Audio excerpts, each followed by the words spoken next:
Assalamualaikum warahmatullahi wabarakatuh. Halo semuanya, perkenalkan nama saya Alif Satrio Wicaksono. Pada video kali ini saya akan menjelaskan mengenai Figma. Mulai dari pengertian Figma, tools apa saja yang terdapat dalam Figma beserta kegunaannya, dan contoh desain, cara desain menggunakan Figma. Oke, sebelum itu saya akan menjelaskan apa itu Figma. Figma adalah alat desain berbasis web yang digunakan untuk mendesain antarmuka pengguna, UI, dan pengalaman pengguna UX.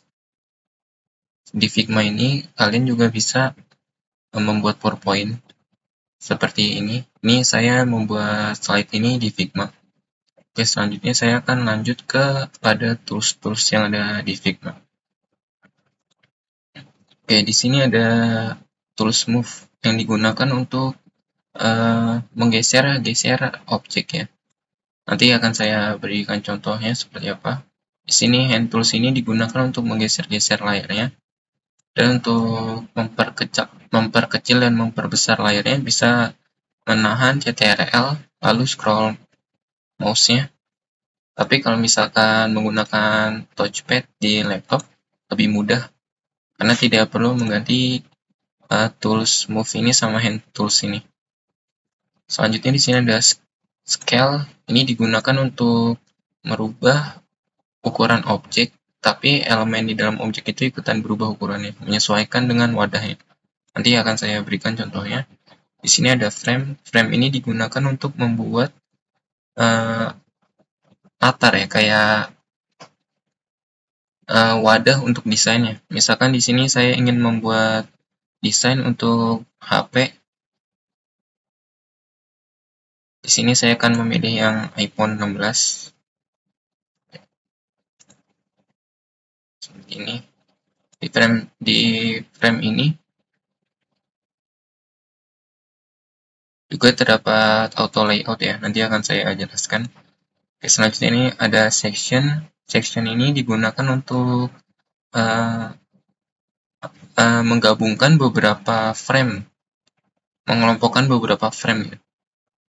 Dan section ini juga bisa diberi nama. Selanjutnya di sini ada slice. Slice ini digunakan untuk ekspor gambar. Jadi ketika di sini ada gambar, terus kalian mau ekspor, bisa kalian slice gini tanpa merubah desainnya. Terus di sini ada rectangle. Rectangle ini digunakan untuk membuat persegi dan persegi panjang. Jika ingin membuat persegi, kalian bisa tahan shift. Dan jika ingin membuat persegi panjang, tinggal kalian sesuaikan dengan ukuran yang kalian mau. Di sini juga kalian bisa isi. Bisa kalian ubah warnanya dengan cara menekan yang di fill ini. Dan bisa ubah-ubah warnanya. Bisa kalian bikin juga menjadi gradasi. Bisa juga kalian masukkan gambar seperti ini.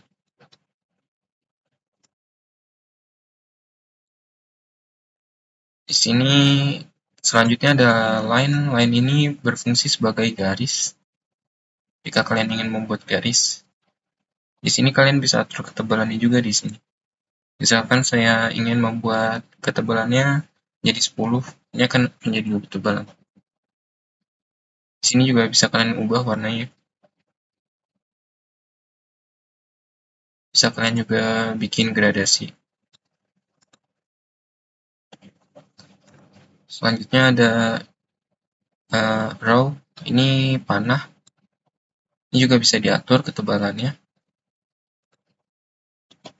Oke, jika kalian ingin membuat garis sama tanda panahnya agar lurus, kalian bisa tahan shift biar nanti jadi otomatis lurus seperti ini.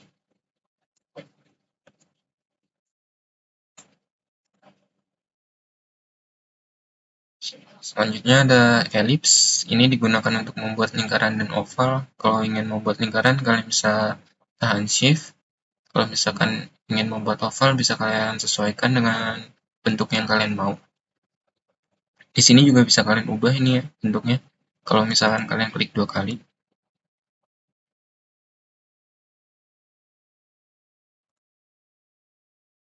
Yang rectangle juga sama.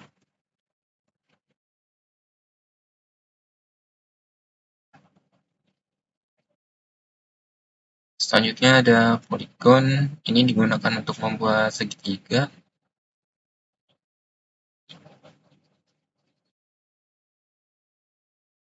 Juga sama seperti rectangle dan ellipse.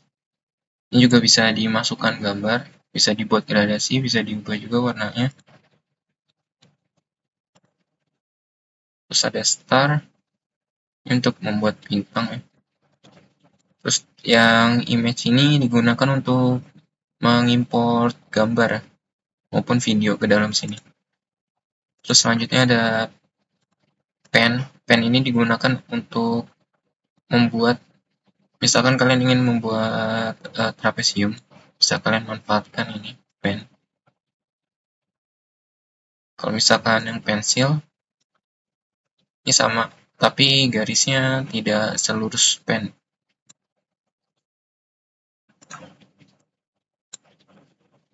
Selanjutnya di sini ada teks, ini untuk menambahkan teks ke desain kalian. Di sini ada untuk memberikan komentar seperti ini.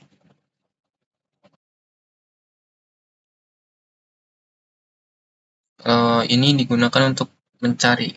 Misalkan di sini saya ingin mencari icon search ya. Nanti akan muncul seperti ini.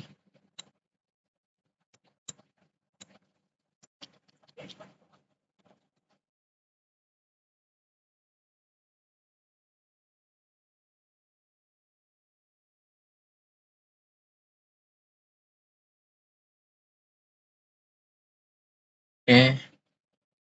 Selanjutnya di sini saya akan menjelaskan mengenai tools-tools yang di sini ya. Di sini ini juga bisa kalian ubah ya bentuk letaknya. Sebentar.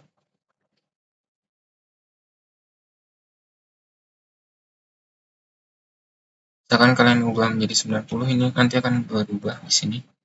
Rotasinya bisa kalian atur. Di sini juga bisa kalian tambahkan garis tepi ya dengan pencet ini. Garis tepinya juga bisa kalian warnain. Juga bisa kalian atur ketebalannya.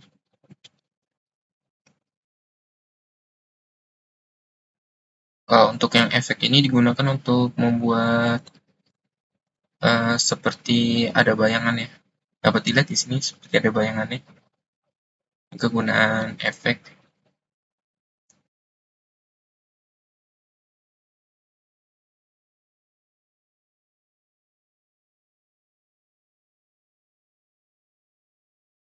Oke, selanjutnya saya akan membuat satu contoh desain tombol pencarian.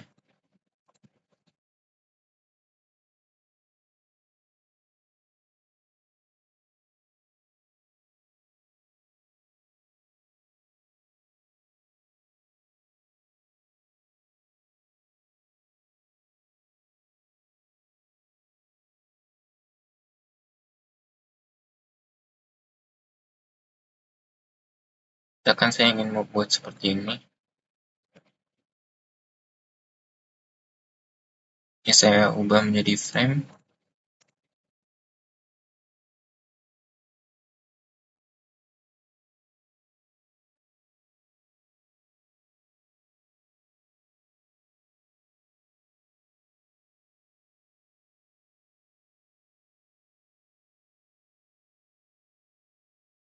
Ini kegunaan auto layoutnya.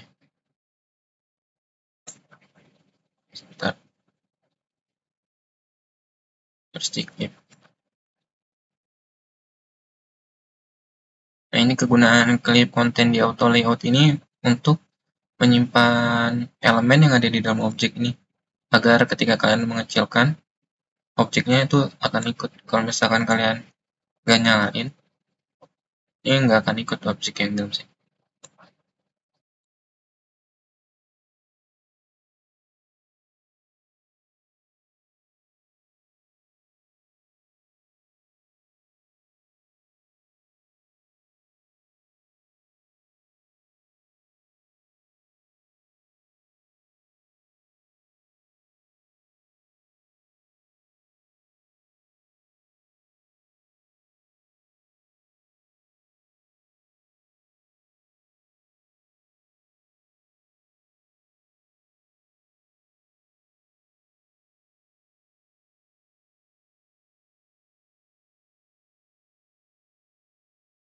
Ini bisa kalian atur juga di sini.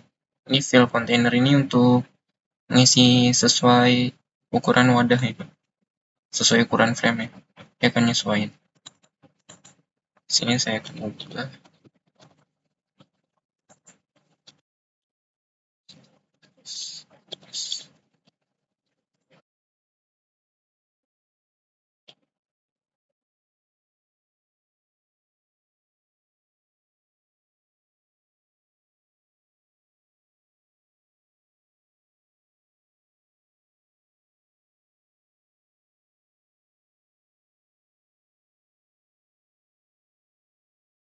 Ya di sini kalian juga bisa atur nih kecekungan sisinya.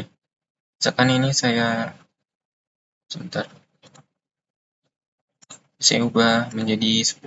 Ini nanti akan lebih cekung seperti ini.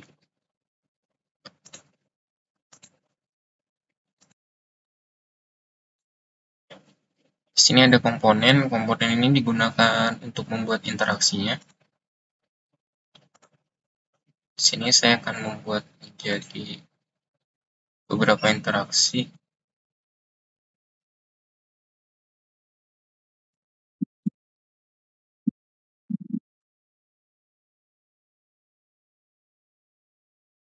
Oh iya,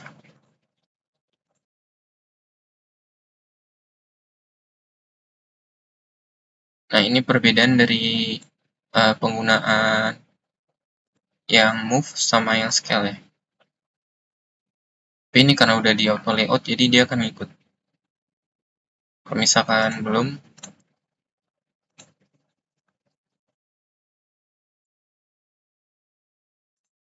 bisa.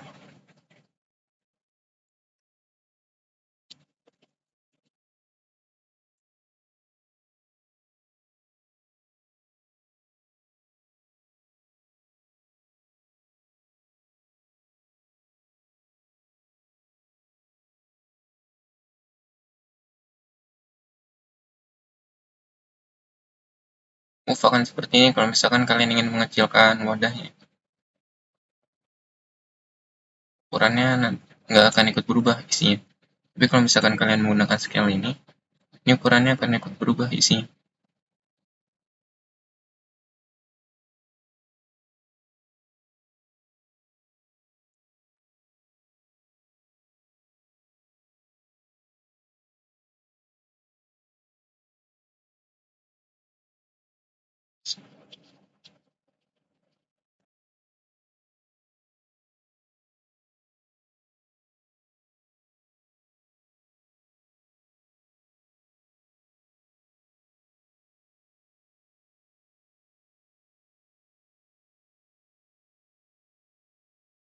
Prototype ini digunakan untuk membuat interaksi.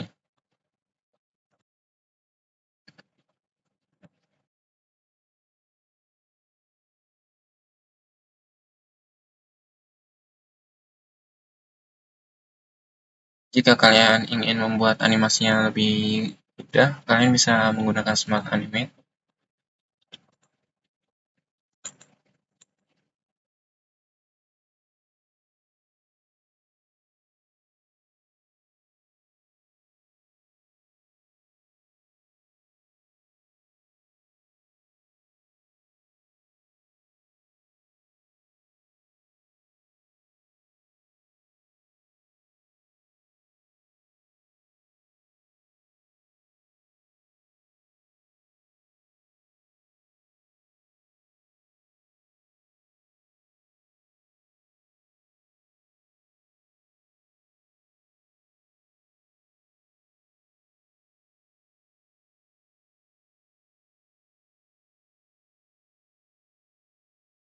Misalkan seperti ini, saya membuat desainnya.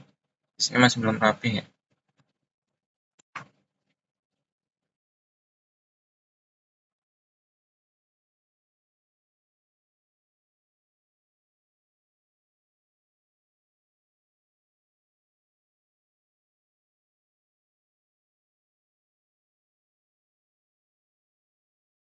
Di sini juga ada fitur ini untuk menentukan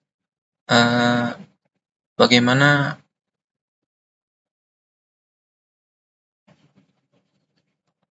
bagaimana animasi ini akan keluar gitu, akan muncul. Kalau misalkan ini ke kiri, dia nanti animasinya akan muncul seperti ini. Tapi kalau misalkan ini diubah ke kanan, jika kalian ingin meletakkan icon ini di kanan, kalian harus ubah juga ini menjadi ke kanan. Sehingga nanti tombol search-nya akan ke kiri sini. Seperti ini.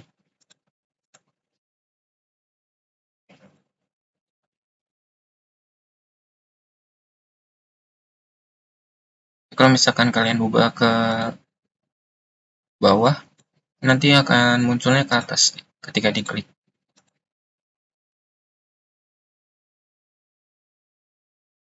Ini kegunaannya untuk menentukan di mana icon ini kalian letakkan.